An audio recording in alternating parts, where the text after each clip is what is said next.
ہمارا رب تمہیں وضاحت کر کے بتاتا ہے کہ صراط الذین انعمت علیہم، ان لوگوں پہ رستے پہ چلو جن پر اللہ نے انعام فرمایا، جن پر اللہ نے، یہ جو انعام یافتہ لوگ ہیں ان کی زندگی کو پڑھیں، ان کی حیات کو سنیں، ان کے طریقوں کو اختیار کریں، ان کے طریقوں کو اختیار کریں، ان کی دیکھو،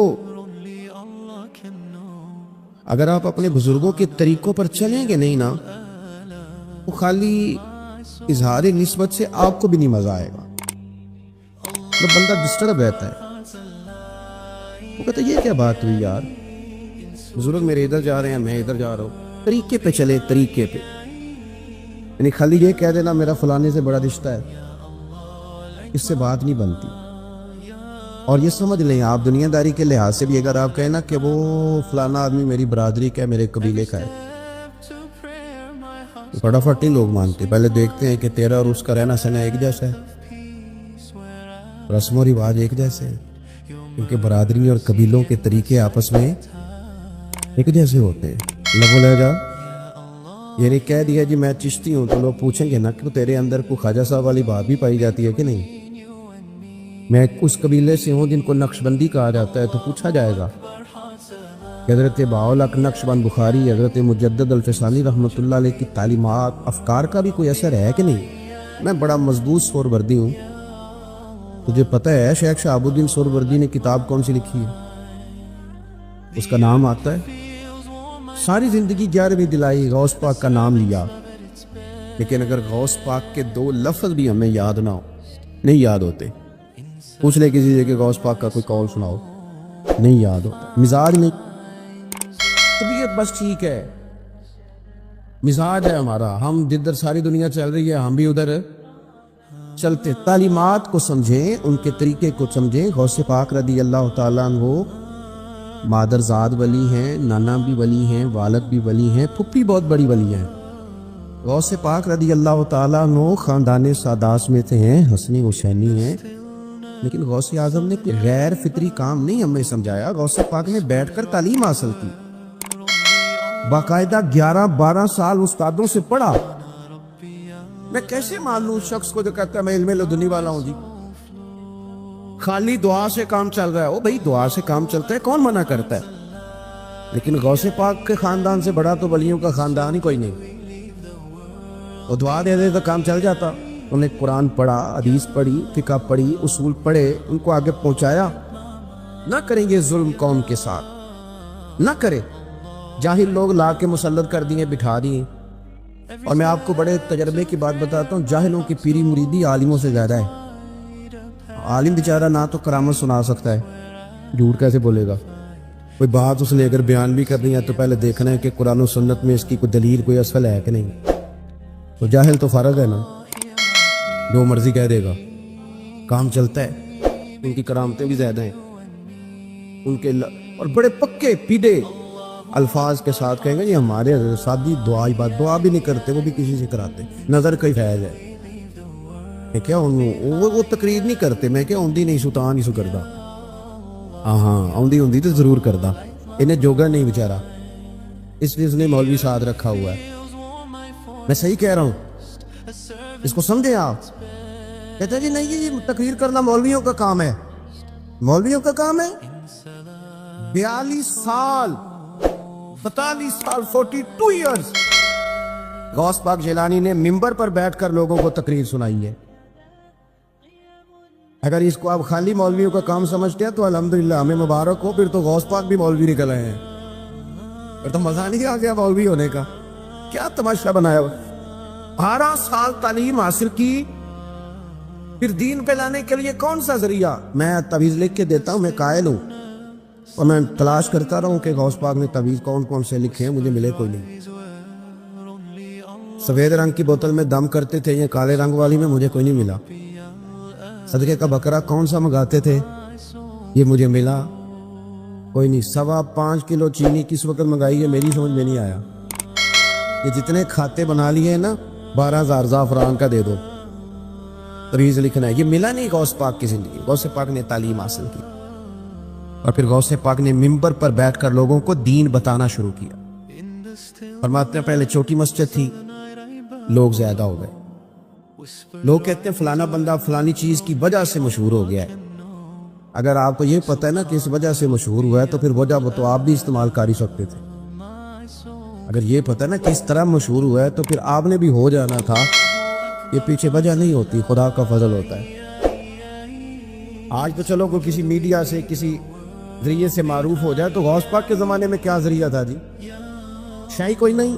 پر جب اللہ تعالیٰ انتخاب فرمائے اور مدد کرے، اس لیے میں کہا کرتا ہوں کہ ذرائع جدید استعمال ضرور کریں، لیکن ان کو سبب سمجھیں. باقی اللہ کی بارگاہ میں دعا کریں وہ مدد نازل فرمائے. وہ مدد دے تو کام ہوتا ہے. غوث اعظم کہتے ہیں چھوٹی مسجد کہ لوگ بڑھ گئے تو مسجد بڑی میں جانا پڑا، پھر رش وہاں بھی زیادہ ہو گیا. کن لوگوں کا؟ تویز لینے والوں کا، ہاں نہ کرو نا.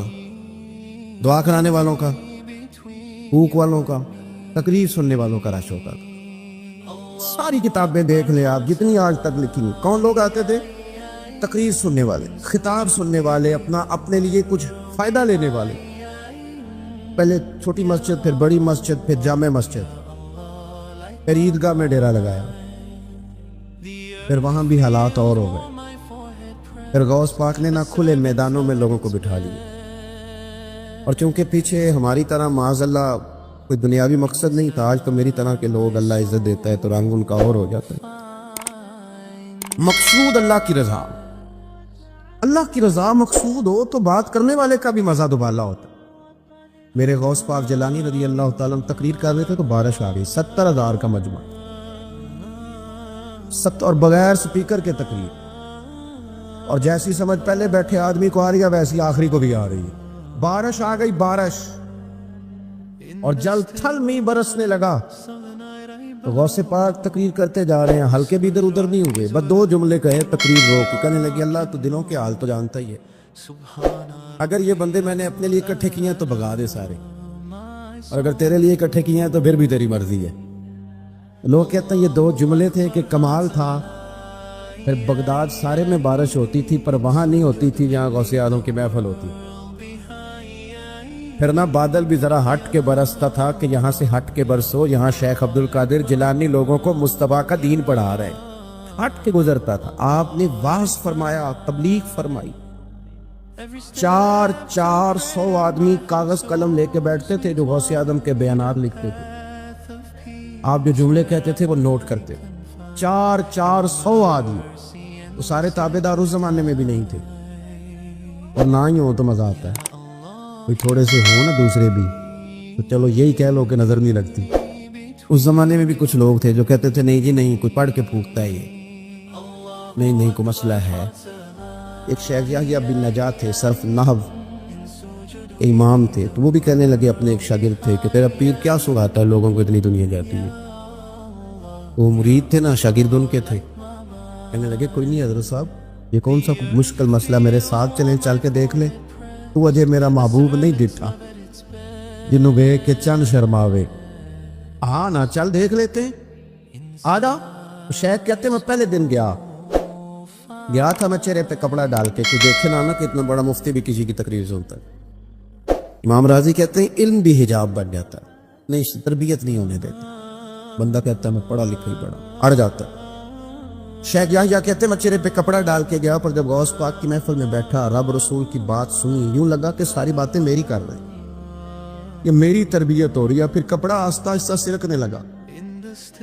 پھر میرے دل میں ایک دفعہ خیال آیا کہ لوگ دیکھ لیں گے کہ اتنا بڑا ہو کہ تو بھی تقریر سنتا. پھر میں نے کہا جس نے دیکھنا دیکھے. اب بات ٹھیک ہو گیا، غلامی کر لی تو کر لی. آزم یا تے لائیے ہی نہ تے جے لائیے تے پھر توڑ نہیں پائیے. دیکھنا جس نے وہ دیکھے. حضرت غوث اعظم رضی اللہ تعالیٰ عنہ کی محفل میں بیٹھا کہتے میں نے عجیب نظارہ دیکھا. غوث پاک کی تقریر ختم ہوئی تو ادھر سے 5 بندے کھڑے ہوئے. حضور چور تھے اور آپ کی بات نے دل صاف کر دیا، آج کے بعد پکی توبہ کر، محنت کر کے لوگوں کا مال بھی واپس کریں گے.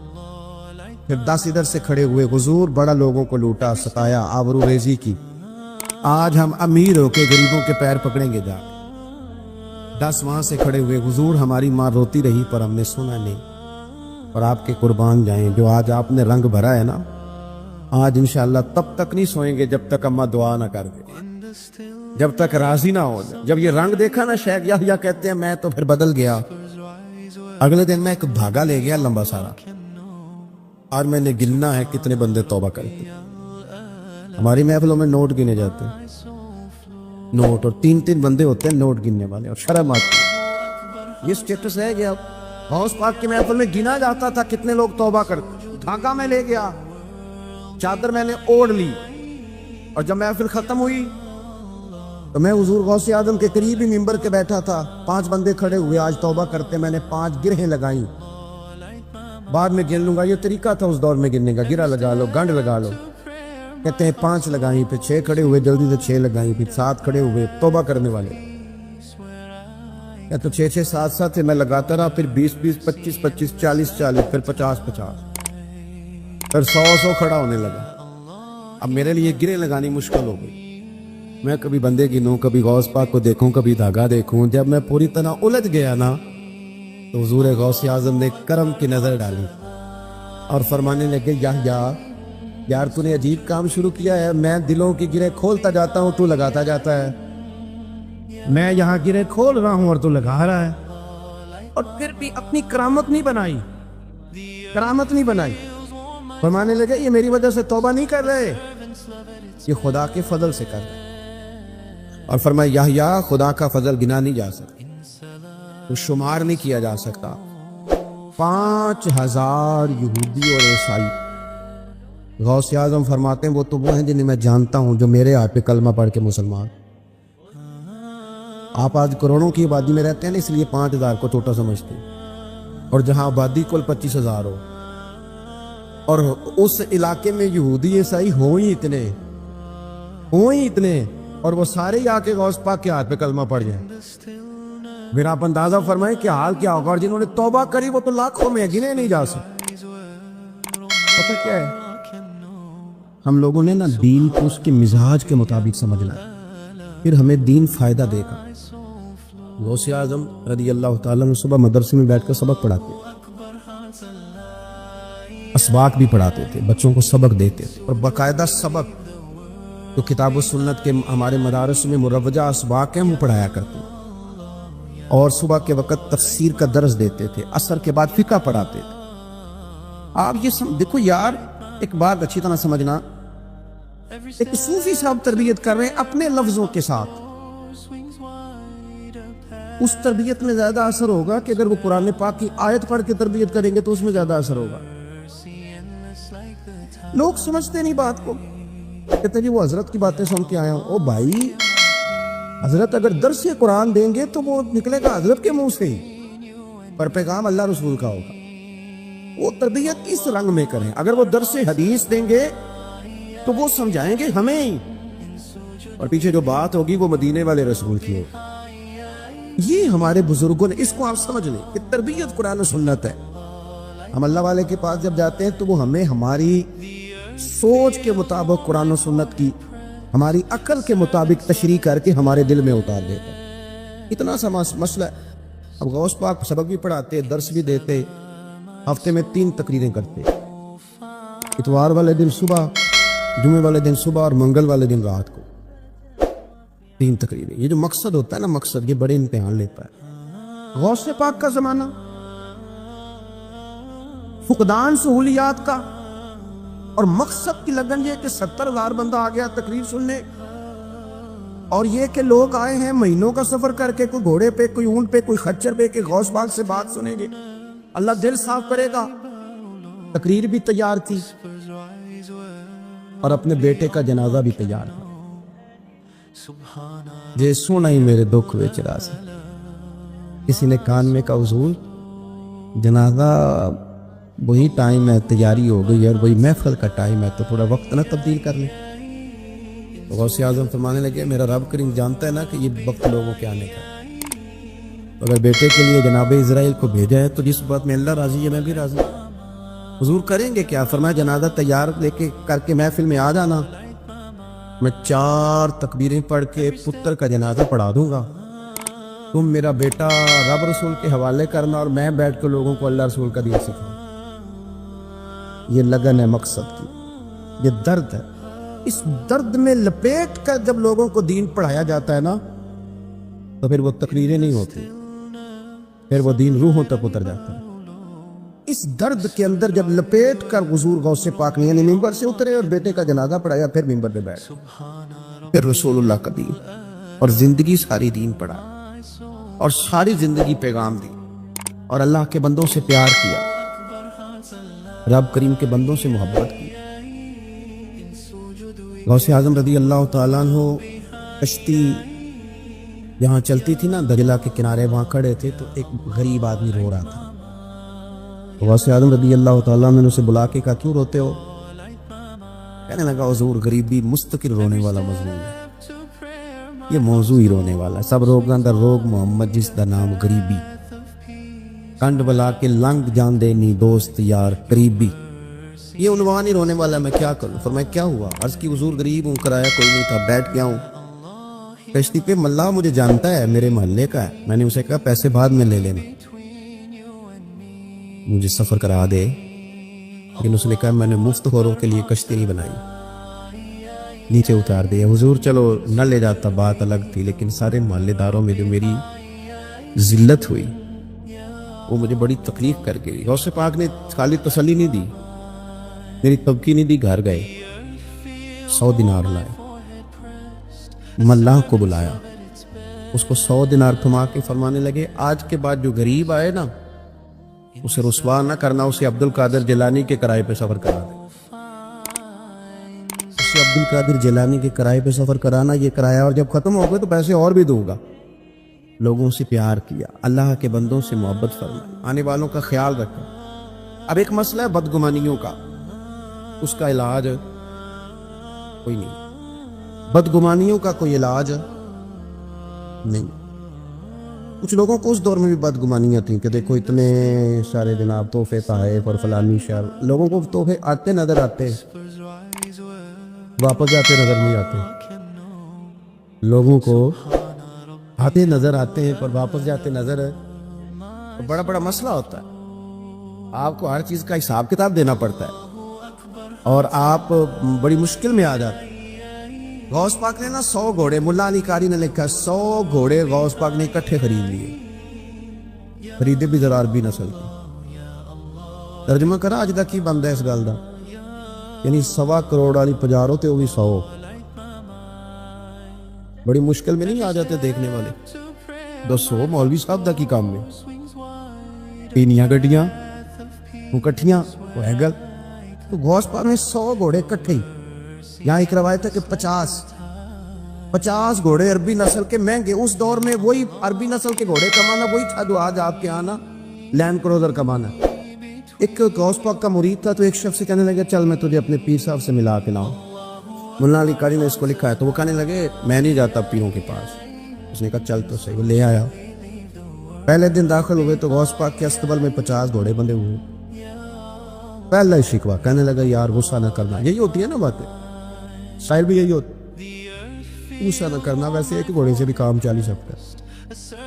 آپ کو پتہ ہے نا بڑا بڑا لوگوں کو یاد آتا ہے غریبوں کی بچیاں اور فلانی شے اور غریب اور یہ بڑی بڑی چیزیں یاد آئے، اس کو بھی یاد آئے، غصہ نہ کرنا۔ میں اب اس بیچارے کے پاس جواب بھی کوئی نہیں تھا کہ حضرت صاحب بات تو ٹھیک ہی ہے، لیکن جب آپ کسی کے ہاتھ پہ بیعت کر لیتے ہیں نا پھر آپ کا ان کہانیوں میں الجھنا بنتا نہیں۔ پھر آج یہ تو باتیں پہلے کی تھی نا، سوچتے پہلے، تو بات ہو گئی، اب تو عمل کرنا ہے۔ تو ہوتے ہیں کچھ کچے بندے بھی جو ساری زندگی سیدھے سیدھے ہونے میں ٹائم گزار دیتے، اور جب تک پکے ہوتے ہیں تب تک کام ہی کھڑا ختم ہو جاتا ہے۔ غوث پاک کا وہ مرید کہنے لگا یار بات تو تیری ٹھیک ہے، پر چلو میں پتہ کروں گا 50 کیوں ہیں، آئے ملے، لیکن وہ روز تنگ کرتا وہ بندہ۔ پھر پوچھا پیر صاحب سے 50 گھوڑے کیوں رکھے، پھر پوچھا پیر صاحب سے۔ یہ اس شخص نے لکھا ہے جنہوں نے مشکات کی شرح بھی لکھی ہے، میں صوفی درویش کی بات نہیں کر رہا، ایک محدث کی بات کر رہا ہوں جنہوں نے بات لکھی۔ فرمانے لگے وہی بندہ اعتراض کرنے والا بیمار ہو گیا، جگر میں کوئی ایسی تکلیف ہوئی کہ بغداد کے سب سے بڑے طبیب نے کہا کہ تیرا علاج صرف ایک صورت میں ممکن ہے کہ عربی نسل کا گھوڑا ہو، اسے ذبح کریں گے، اس کا جگر نکالیں گے، وہ تجھے کھلائیں گے دوائی میں، اور 50 گھوڑے ہوں گے تو ٹھیک ہوگا۔ اب مسئلہ جب یہاں تک پہنچ گیا تو مرتا کیا نہ کرتا. پھر اپنے اسنگی سے کہنے لگا چل پیر صاحب کے پاس. انہوں نے کہا میں نہیں ہوں جانا. اس نے کہا نہیں تیری مہربانی, تو کوئی کسی اور چیز پہ بیٹھے, اللہ کا واسطہ. وہ مانیں گے نہیں. اس نے کہا پیر پکڑوں گا, میں منت کروں گا, میں خدا رسول کے واسطے دوں, ایک دفعہ چل ورنہ مر جاؤں گا. مرنے والا بندہ کیا کرے جب موت سامنے نظر آئے تو گیا غوث پاک کے پاس اور کہتا سارے رستے سوچتا گیا کہ پیروں پہ سر رکھوں گا, پگڑی اتاروں گا, یہ کروں گا, منت کروں گا, ماں کی بات سناؤں گا, اپنی بہنوں کا واسطہ دوں گا, بڑا کچھ کروں گا, حضور آؤس کے صدقے مان جائیں, چھوٹے بچوں کی بات سن, سارے راستے تیاری کرتا گیا. لیکن جب غوث پاک جیلانی کی ڈیوڑی میں قدم رکھا تو شیخ عبد القادر جیلانی دیکھ کے مسکرائے, فرمانے لگے اور یار تجھے بڑا شکوہ تھا میرے گھوڑوں پہ. اصل میں نا تو ایک دن میری گلی سے گزر رہا تھا, میں نے تیرے ماتھے پہ نظر ڈالی تو سمجھ آ گئی تو بیمار ہو جائے گا, اور تیرا علاج بھی 50 گھوڑوں سے ہوگا. میں نے 50 کیا کرنے تھے, میں نے تو تیرے لیے منگا کے رکھے. وہ کچھ تو مجبوریاں رہی ہوں گی, یوں ہی کوئی بے وفا نہیں ہوتا. او خدا کے بندے تیرے لیے رکھے ہیں, ورنہ چارہ ڈالنے کی بھی ضرورت نہیں, وہ میرے مرید ہی ڈالیں گے. تو روز آیا کر, ایک لے جایا کر, اپنا علاج کرا. کرنے لگا حضور مرید کر لیں. فرمانے لگے تو اتنے امتحان لے کے بیعت کرے اسے نہیں کیا کرتے, تو مرید ہی ہے, تو لے جا کھا. اور اپنا آج تک لوگوں کو بدگمانیاں ہوتی, اور یہ ہو نہیں سکتا کہ آپ سچی بات کریں اور آپ کو مشکل نہ آئے.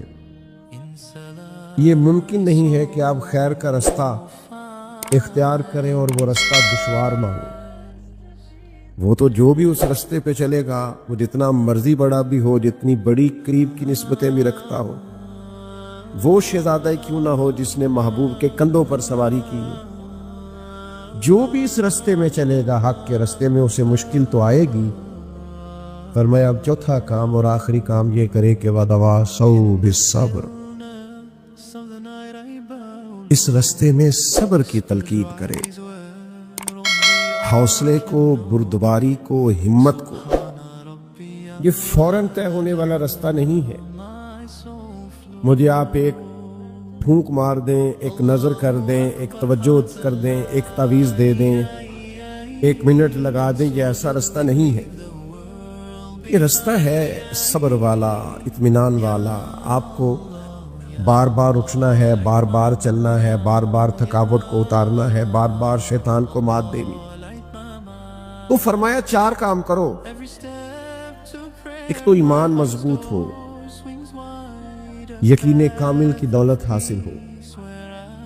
دنیا میں سب سے زیادہ پیچھے وہ لوگ نہیں رہ جاتے جن کے پاس ڈگریاں نہیں ہوتی. کمزوریاں وہ نہیں دکھاتے جن کے پاس شعور نہیں ہوتا کہ میں نے کام کیسے لے کے آگے جانا. یاد رکھیے گا, وہ لوگ بھی زیادہ پیچھے نہیں رہ پاتے جن کے ساتھ تعاون کرنے والا, ہاتھ بٹانے والا, سہارا دینے والا, مشورہ دینے والا کوئی نہیں ہوتا. سب سے زیادہ دنیا میں پیچھے وہ لوگ رہ جاتے ہیں جن کے پاس ڈگری بھی ہوتی ہے, صلاحیت بھی ہوتی ہے, مالی وسائل بھی ہوتے ہیں, اچھے مشیر بھی ہوتے ہیں, پر فیصلے کی قوت نہیں ہوتی. بے یقین زندگی, کروں کہ نہ کروں, چلوں کہ نہ چلوں, نظریاتی کمزوری, عقیدے کی کمزوری, فکری طور پر بزدلی. جو شخص ساری زندگی فیصلہ نہیں کر پاتا کہ مجھے کس رستے پہ جانا ہے, وہ عمل کب کرے گا؟ جب تک آپ عقائد کے لحاظ سے یقین کامل کی دولت تک نہیں پہنچ جاتے, آپ کو لطف ہی نہیں آتا. آپ کو نظریاتی طور پر بہت پختہ ہونا چاہیے. ہمیں یہ سمجھ لینا چاہیے کہ جو عقائد اسلام ہمیں ملے ہوئے ہیں وہ برحق ہے. کائنات کی سب سے بڑی سچائی یہ ہے کہ اللہ وحدہ لا شریک. سب سے بڑی سچائی یہ ہے کہ نبی رحمت صلی اللہ تعالی علیہ وسلم اللہ کے آخری رسول ہے. حضور کا لایا ہوا پیغام مکمل بھی ہے, کامل بھی ہے, اکمل بھی ہے اور آخری بھی ہے. اس سے آگے جا کے آپ کو کسی اور نصیحت کی, کسی اور تربیت کی, کسی اور دستور کی بالکل حاجت ہی نہیں. جب تک یہ یقین حاصل نہیں ہوتا کچے پکے عقیدے لوگوں کے، کمزور باتیں، بزدلوں جیسی رائے، کرنا چاہیے کہ نہیں کرنا چاہیے، چلوں کہ نہ چلوں، ارادہ کروں کہ نہ کروں، اٹھ باندھ کمر کیا ڈرتا ہے، پھر دیکھ خدا کیا کرتا ہے۔ تو ہمت تو کرنا، تو جدوجہد تو کر، تو ارادہ تو کر، تو پروگرام تو بنا۔ جب تک آپ پختہ نہیں ہوتے، حالات کبھی بھی سازگار نہیں ہوتے۔ اور مومن جو ہوتا ہے وہ ابن الوقت نہیں ہوتا کہ حالات دیکھ کے چلے۔ مومن چلتا ہے، اللہ حالات بدل دیتا ہے۔ مومن سفر شروع کرتا ہے، اللہ تعالیٰ اس کے معاملات اس کے موافق کر دیتا ہے۔ آپ جب تک پختہ نہیں ہوتے، یہ جو بے یقینی ہے نا، اقبال کہتے ہیں سن اے تہذیب حاضر کے گرفتار، غلامی سے بدتر ہے تیری بے یقینی۔ غلام کی زندگی بڑی کمزور، اس کی اپنی مرضی کوئی نہیں ہوتی، مرضی اس کے آقا کی ہوتی ہے۔ غلام سمجھتے ہم تو بکے ہوئے ہیں، ہمیں تو بیچا گیا ہے، ہمیں تو خریدا گیا، ان کی کوئی زندگی نہیں ہوتی۔ اقبال کہتے ہیں یہ جو بے یقین آدمی ہوتا ہے نا، مجھے ایک دوست کہنے لگے کہ یہ باتیں میں بھی کرتا رہتا ہوں، بہت سارے لوگ کرتے کہتے آج کل پیر بڑے جعلی ہیں، تو انہوں نے بہت ساری اس حوالے سے مثالیں مجھے دینی شروع کر دی، اور ظاہر ہے کہ اسٹیج پہ ہم بولتے ہیں، پھر کئی دفعہ جب ہم نیچے اترتے ہیں تو اوروں کی بھی کئی کی سننی پڑتی ہے، پھر کئی قسم کے خطباء سے واسطہ پڑتا ہے۔ اور آج کل تو ہر شخص ہی بڑا اچھا واعظ ہے، لوگ بڑی اچھی گفتگو سنا لیتے ہیں، تو ڈھیر ساری باتیں کی، پیر بڑے جعلی ہیں، پیر بڑے نقلی ہیں، پیر بڑا فراڈ ہے۔ میں نے کہا ناراض نہ ہونا، کیا خیال ہے آپ کا؟ صرف پیر ہی جعلی ہیں؟ مرید بھی کافی سارے جعلی ہیں، یہ نہیں آپ کو پتہ چلا؟ وہ چلے شعر پنجابی کا ہے لیکن آپ کی سمجھ میں آئے گا۔ صدیوں پہلے ایک درویش حضرت سلطان باہو، انہوں نے کہا تھا رب دا طالب کوئی نہیں ملیا، تے جو ملے طالب زردہ ہو۔ لوگ اللہ کا قرب تو لینے نہیں آئے، یہ تو زار کے لیے، دولت کے لیے، تعویذ کے لیے، کاروبار چمکانے کے لیے۔ رب دا طالب کوئی نہیں ملیا، یہ تو آئے ہیں اپنے دعاداروں کے لیے کرا کے چلے گئے، انہوں نے قرب الہی کا سفر مانگا کب ہے؟ آپ جب تک یقین کی دولت تک نہیں آتے۔ حضرت ابو ذر غفاری رضی اللہ تعالیٰ عنہ نے حضور کی بارگاہ میں حاضر ہو کے کلمہ پڑھا، اللہ کے حبیب صلی اللہ تعالیٰ علیہ وسلم نے جو نصیحتیں فرمائی، تو ایک نصیحت یہ فرمائی، اللہ کے رستے میں کسی ملامت کرنے والے کی ملامت کی پرواہ نہ کرنا۔ لوگ تمہیں راہ خدا میں ملامت کریں گے، مجاہدون فی سبیل اللہ ولا یخافون لومۃ لائم۔ اللہ فرماتے ہیں رب کے بندوں کی شان یہ ہے کہ وہ اللہ کے رستے میں جہاد کرتے ہیں اور کسی ملامت کرنے والے کی ملامت کی پرواہ نہیں کرتے۔ ذالک فضل اللہ، جو ان پر اللہ کا فضل ہے۔ لوگ تمہیں باتیں کریں گے، لوگ کہیں گے یہ تم کس رستے چل پڑے ہو، مولوی ہو گئے ہو، چھوڑ دو گے کیا سارے کام؟ حضرت ابو ذر غفاری سے سرکار نے فرمایا کسی ملامت کرنے والے کی ملامت کی پرواہ نہ کرنا، قربان جائے۔ تھوڑی دیر کے بعد حضرت ابو ذر غفاری نکلنے لگے تو دور وہ تھا جب دار ارقم میں لوگ کلمہ پڑھتے تھے اور اپنے ایمان کو چھپاتے تھے، بڑی مختصر سی تعداد تھی مسلمانوں کی، کفار ستایا کرتے تھے۔ جناب ابو ذر نکلنے لگے تو کسی نے کہا ابھی باہر جا کے بتانا نا کہ میں نے کلمہ پڑھ لیا ہے، بتانا نا کہ میں مسلمان ہو گیا ہوں، ورنہ وہ ماریں گے، ستائیں گے، تکلیف دیں گے، برا بھلا کہیں گے، زد و کوب کریں گے۔ یہ ہے ان لوگوں کی شان جنہیں یقین کامل حاصل تھا۔ حضرت ابو ذر غفاری فرمانے لگے ابھی تو میں نے حضور سے وعدہ کیا ہے کہ میں کسی کی پرواہ نہیں کروں گا، یہ ابھی تو وعدہ کیا تو بھائی میں تو جاؤں گا اور میں تو اعلان کروں گا، میں تو اظہار کروں گا کہ میں کون ہوں۔ ہم کیوں ڈرتے اپنے عقیدے کا اظہار کرتے ہوئے؟ ہم کیوں شرماتے ہیں؟ ہم کیوں سہمی ڈری ڈری باتیں کرتے ہیں؟ ہم کیوں نظریاتی طور پر اپنے عقائد کا مضبوطی کے ساتھ اظہار نہیں کرتے؟ جناب ابو ذر غفاری گئے، اظہار کیا، انہوں نے مارا اور بڑا مارا۔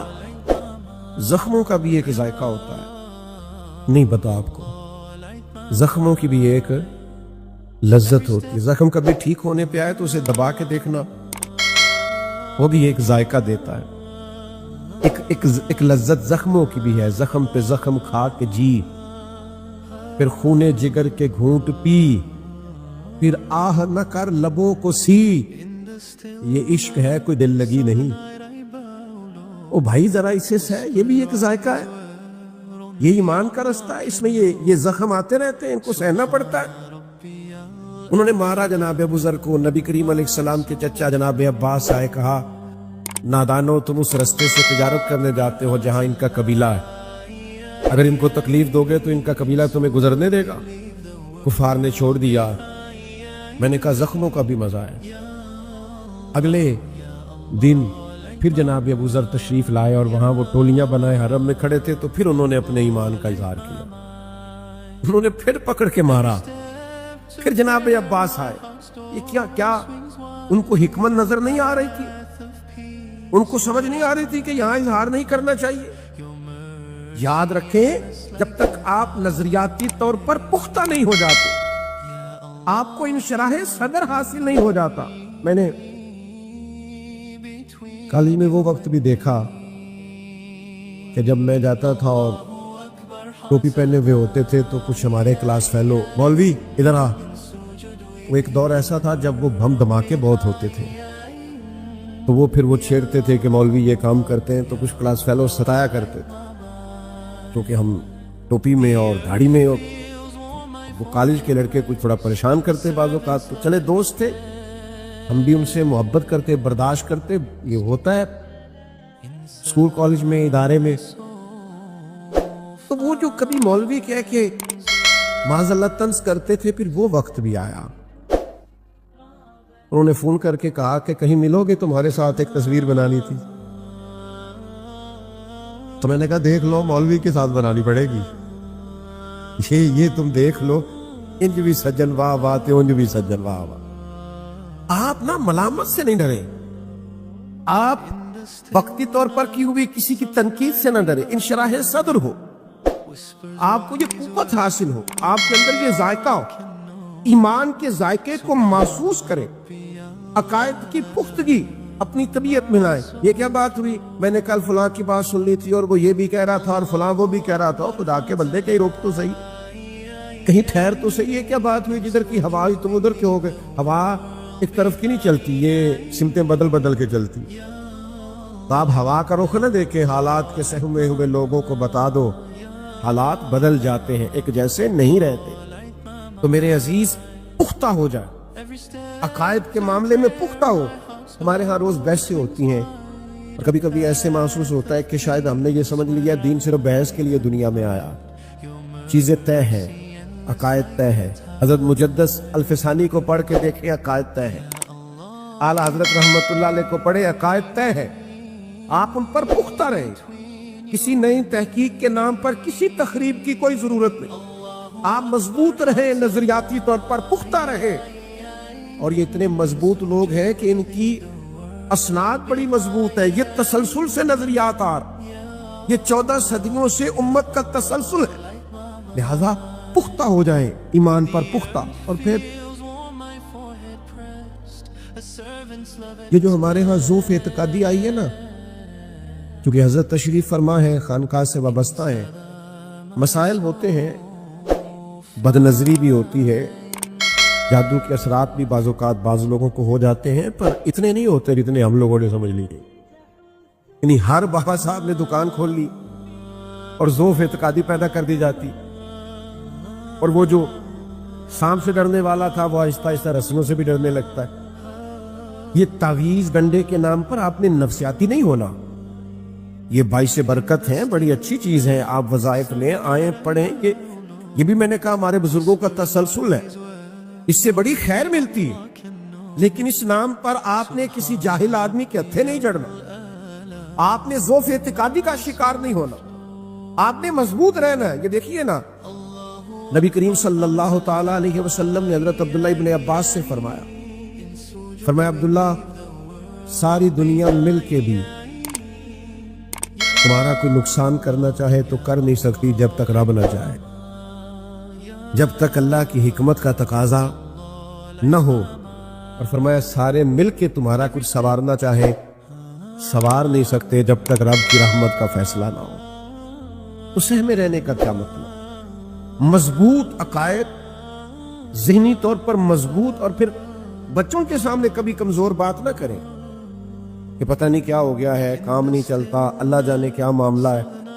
آپ یہ کمزوریاں آنے والی نسل میں منتقل نہ کریں، آپ ایسی باتیں نہ کریں، بلکہ میں تو دوستوں سے عرض کیا کرتا ہوں آپ اپنے بچوں کے سامنے ایسی خوبصورت باتیں کریں کہ انہیں نظریاتی پختگی حاصل ہو۔ آپ کو پتا ہے جناب صدیق اکبر رضی اللہ تعالیٰ عنہ کی 4 نسلیں مسلمان ہیں۔ کیوں؟ وہ اس لیے کہ وہ گھر میں بھی حضور کا ذکر کرتے، وہ کاروبار میں بھی حضور کا ذکر کرتے، وہ راتوں کو اٹھ اٹھ کے محبوب کے لیے روتے۔ ان کے اولاد نے، ان کے پوتوں نے، ان کے نواسوں نے ان کو اس طرح کا دیکھا کہ سب نے چاہا ہم بھی مدینے والے محبوب کے غلام بن جائیں۔ جب آپ کا ذوق تازہ رہے گا، آپ ذہنی طور پر پختہ ہوں گے۔ حضرت عائشہ صدیقہ رضی اللہ تعالیٰ عنہ فرماتی ہے پہلے مجھے پتہ نہیں تھا محبت میں بھی رونا آتا ہے۔ عرضی کرتی ہیں، فرماتی ہیں پہلے نہیں خبر تھی۔ وہ تو سرکار نے جب میرے والد گرامی سے فرمایا نا ہجرت میں آپ نے میرے ساتھ جانا ہے، تو میرے والد ہر وقت منتظر رہتے تھے کس دن جانا ہے، کس دن جانا ہے۔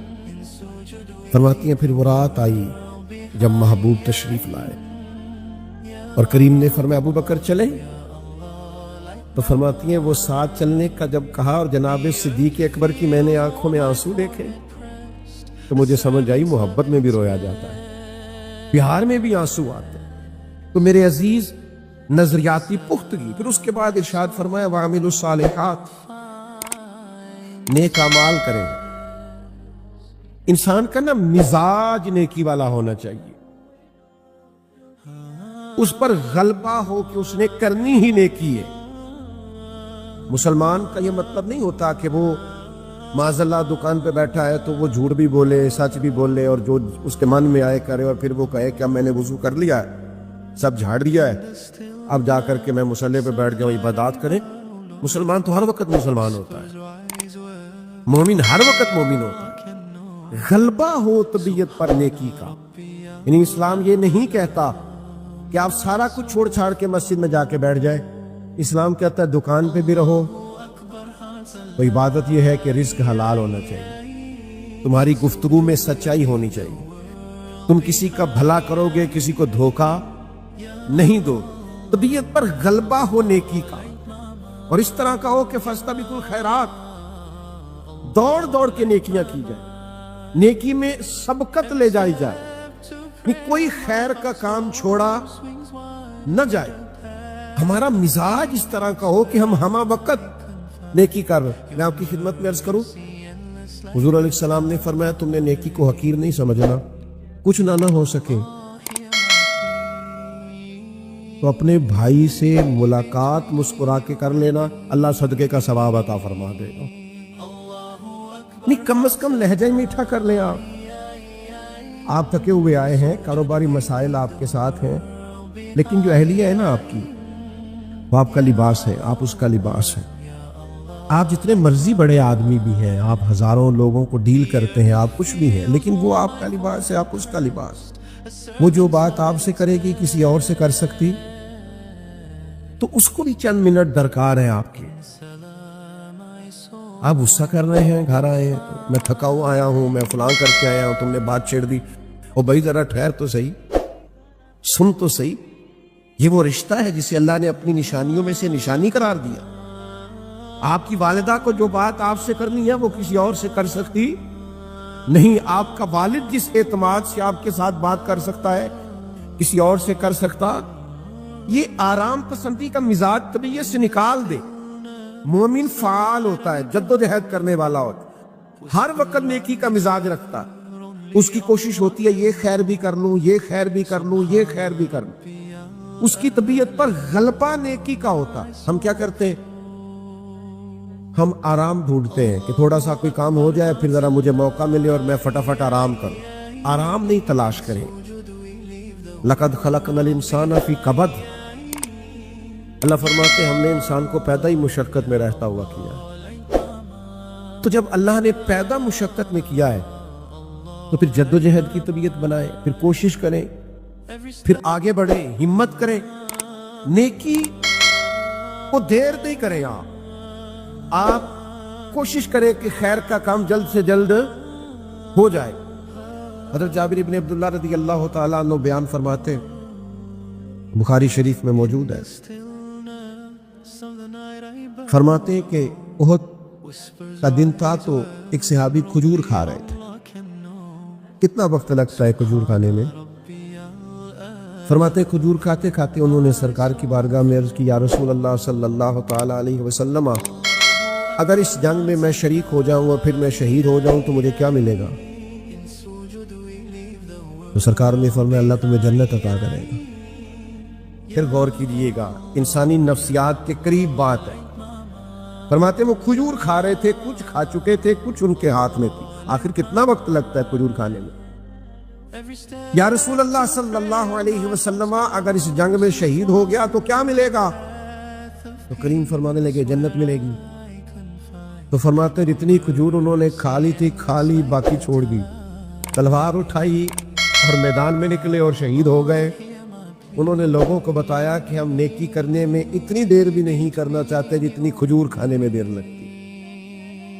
اب نیکی ہاتھ آ رہی ہے، اب اسے کرنے میں دیر، اب جلدی سے نیکی کی جائے۔ طبیعت اور مزاج پرہیزگاری والا ہو، یہ ایسا نہیں ہے کہ مجھے موقع ملا تھا تو میں نے یہ خیر کا کام کر لیا۔ ہمہ وقت مومن سراپا خیر ہوتا ہے، اس کی طبیعت سراپا نیکی ہوتی ہے، وہ ہر وقت نیکی کرنا چاہتا ہے، اس کا ہر وقت یہ مزاج ہوتا ہے۔ اسی طرح بخاری میں حدیث موجود ہے، صحابہ فرماتے ہیں انداز ہم نے کبھی نہیں دیکھا کہ اللہ کے حبیب علیہ السلام نے عصر کی نماز پڑھائی اور پھر بڑی تیزی کے ساتھ حضور گھر تشریف لے گئے، اور پھر جس تیزی کے ساتھ کریم تشریف لے گئے اسی تیزی کے ساتھ تھوڑی دیر کے بعد محبوب واپس بھی تشریف لے آئے۔ ہمارے ذہنوں میں سوال تھا کہ کبھی ایسا ہوا نہیں، تو حضور فرمانے لگے تم سوچ رہے ہو گئے کہ میں بڑی تیزی سے گھر گیا اور واپس بھی آ گیا یا رسول اللہ؟ بالکل، میں نے کہا کہ سب سے بڑے ماہر محبوب ہیں انسانی نفسیات ہے، یہ ذہنوں پہ سوال اٹھ سکتے ہیں، ان کا پہلے سے محبوب جواب ارشاد فرماتے۔ تو کریم فرمانے لگے کہ تم سوچ رہے تھے کہ میں اتنی تیزی سے گیا اور پھر اتنی تیزی سے واپس کیسے آ گیا یا رسول اللہ؟ یہی سوچ رہے تھے۔ تو حضور فرمانے لگے گھر میں کچھ سونا آیا تھا، میں نے سارا بانٹ دیا، ایک ٹکڑا پڑا رہ گیا تھا، نماز مکمل کی ہے تو مجھے خیال آیا تو میں جلدی سے گیا، اور وہ بھی اللہ کے راستے میں خیرات کر کے آیا۔ معنی کیا ہے کہ نیکی کا وقت ہے اور آپ کو یاد آ گیا ہے کہ یہ خیر میرے ذمے ہے، پھر اس کو لیٹ نہیں کرنا، پھر اس پہ لیت اللہ نہیں کرنا، پھر اس نیکی کے کام کو جلدی سے کر گزرے، وقت کا پتہ نہیں، لہذا غلبہ ہو طبیعت پر نیکی۔ تیسری بات یہ ارشاد فرمائی وَتَوَاصَوْا بِالْحَقِّ، مصلحت اور چیز ہے اور حق کو چھپا لینا یہ اور چیز ہے۔ اپنی زندگی میں مزاج بنائیں سچ بولنے کا، ہر وقت حکمت نہیں ہوتی، کئی جگہ پہ ہماری بزدلی بھی ہوتی ہے کہ ہم اتنے ضرورت مند نہیں ہوتے کہ ہم حق کہہ سکیں۔ حق کی طبیعت بنائیں۔ جتنے اولیاء تھے، صوفیاء تھے، اللہ کے بندے تھے، میدانوں میں رہے، یہ آج آسانی آئی ہے جو آپ دیکھ رہے ہیں، ورنہ انہوں نے مقابلہ کیا ہے، مشقت کی ہے، جد و جہد کی ہے، ان پر طرح طرح کے الزامات لگے، لوگوں نے ان کے لیے ڈھیر ساری رکاوٹیں کھڑی کی، انہوں نے ان ساری آزمائشوں کو عبور کیا ہے، لیکن حق کے راستے سے ہٹے نہیں ہے۔ آپ حق بات کہیں، سچ بات کہیں۔ نبی پاک علیہ الصلوۃ والسلام نے سب سے افضل جہاد ظالم بادشاہ کے سامنے حق بات کہنے کو کہا ہے، لیکن وہ بادشاہ کے سامنے جا کے حق بات کہنا تو دور کی بات ہے، ہم تو چار دوستوں کے بیچ بیٹھ کے سچ نہیں بولتے کہ یہ مجھ سے بگڑ جائیں گے، یہ ناراض ہو جائیں گے۔ ہماری طبیعت ہوتی ہے کہ کوئی اس طرح کا ماحول بنا کے رکھا جائے کہ سارے مجھ سے راضی رہیں، اور بھائی سب کو راضی رکھنا تو ضروری ہے ہی نہیں، آپ یہ غور فرمائیے کہ آپ حق پہ ہیں، آپ جو بات کر رہے ہیں وہ درست ہے. آپ اس طرح کی سیاست نہ بنائیں کہ سارے لوگ ہی آپ سے خوش رہیں. سب لوگ اللہ کے حبیب علیہ السلام کو صادق اور امین کہتے تھے. حضور کے اعلان نبوت سے پہلے بھی فیصلہ کرایا حجر اسود کے تعلق سے کفار نے آپ سے. وہ سب آپ کی تعریفیں کرتے، آنکھوں پہ بٹھاتے، لیکن جس دن محبوب نے حق بات کہی ہے اسی دن معاذ اللہ انہوں نے جادوگر اور مجنون کہنا شروع کر دیے. تو بھئی وہ جو تعریفیں ہو رہی تھیں، وہ جو ساری باتیں ہو رہی تھیں، وہ تو ہو رہی تھیں، لیکن مقصود اپنا منوانا نہیں، حق منوانا مقصود ہے. اس لیے محبوب پاک علیہ السلام نے وہ بات کہی جو بظاہر ان کے مفادات پر بڑی ٹھیس بن کے لگی، لیکن اللہ کے حبیب علیہ السلام نے اس حق کو کہا. تو بھئی آپ کے بہت سارے لوگ ایسے ہوں گے جو بگڑیں گے، وقتی طور پر ناراض ہوں گے، لیکن ایک بات ضرور یاد رکھیے گا، حق کے اندر طاقت ہوتی ہے. ضمیر حق کو قبول کرتے ہیں. بعض اوقات وقتی طور پر لوگ تکلیف بھی دیتے ہیں، سخت جملے بھی کہتے ہیں، لیکن تنہائیوں میں جا کے سوچتے ہیں کہ ویسے کیا تو ٹھیک رہا تھا، ویسے بات تو درست تھی. ضمیر قبول کرتا، حق بات کو کہہ دیں. اور پھر چوتھی اور آخری بات یہ کہ اس رستے میں تکلیف آئے گی. وَتَوَاصَوْا بِالصَّبْرِ. اپنی زندگی میں صبر کی تلقین اور نصیحت کو کبھی نہیں چھوڑیں. ہمارے نا مزاجوں میں وہ صبر نہیں ہے، وہ حوصلہ نہیں ہے. جلد بازی، بے چینی، اضطراب، جلدی فیصلہ کر لینا، جلدی متاثر ہو جانا، پھر جلدی فیصلہ بدل لینا، پھر جلدی رائے دے دینا، پھر اپنے حساب سے لوگوں کی چیزوں کا تعین کرنا. بھائی آپ اتنی جلدی، کسی شخص نے اگر آپ کے ساتھ صحیح طریقے سے ہاتھ نہیں ملایا اور بڑا وہ گرم جوشی سے آپ سے نہیں مل سکا، تو ضروری تو نہیں ہے کہ وہ تکبری کر رہا ہو. بیمار بھی تو ہو سکتا ہے، کسی وجہ سے پریشان بھی تو ہو سکتا ہے، کچھ تو مجبوریاں رہی ہوں گی. یوں ہی کوئی بے وفا نہیں ہوتا، کوئی اس کو تکلیف ہو سکتی ہے. آپ نے اتنی جلدی طے کر لیا. تھوڑا صبر کریں، تھوڑا چیزوں کو دیکھیں، ذرا حوصلہ کریں.